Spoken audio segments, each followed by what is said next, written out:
Welcome to Silverstone, home of the British Grand Prix. This iconic track held the very first World Championship Formula One race back in 1950, and it's a firm favourite amongst the fans and drivers alike. The 3.6-mile-long Silverstone circuit is one of the longest of the season, with 18 corners in the current layout. With average lap speeds reaching around 145 miles per hour, it's also one of the quickest tracks of the year. Watch out for cars taking the right-handers of Abbey and Copse flat out.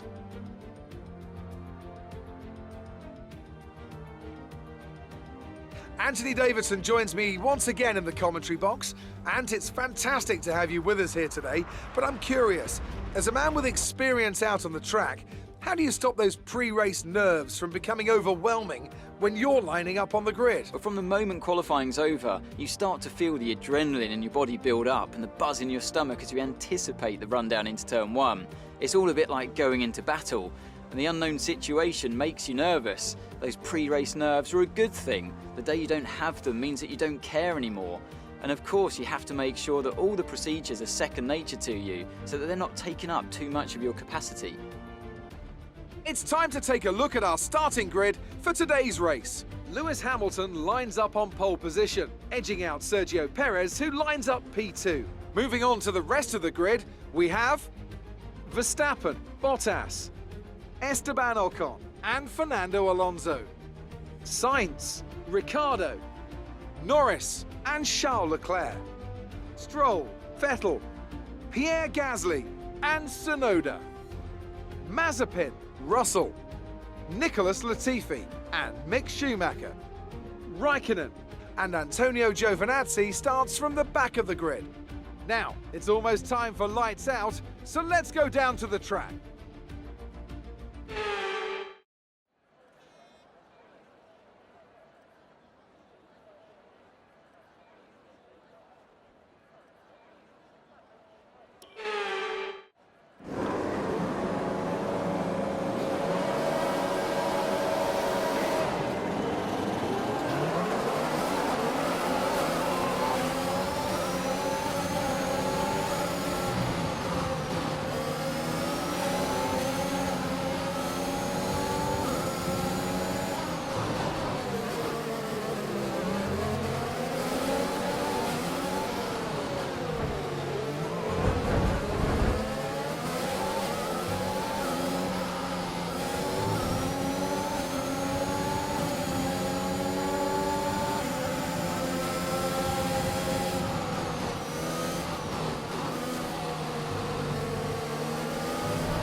we are then, a fantastic British Grand Prix, and what a performance it was from our race winners today. Tell me, Ant, how do you think they were able to deliver such an incredible result today? Well, they certainly stood out as a drive with tons of confidence on the track. I think their ability to keep their cool, even during some of the more hectic parts of the race, meant they were able to capitalise on the mistakes of other drivers, giving them the opportunity to make their way to the top spot with ease.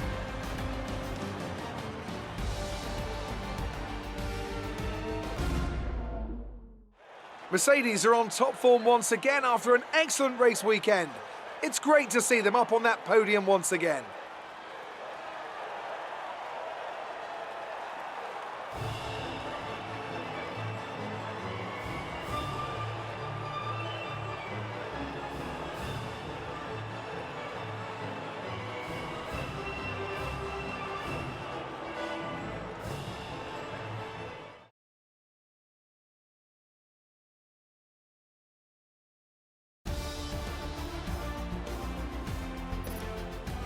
And now let's take a look at the drivers' standings. It wasn't the best weekend for our championship leader, and their advantage at the top has been reduced. Now let's discuss, Ant, who would you say is a contender for driver of the day? I think for driver of the day, I'd probably pick Lando Norris. He lived up to every inch of his reputation today, and I think he'll be going home, quite rightly, a bit proud of himself.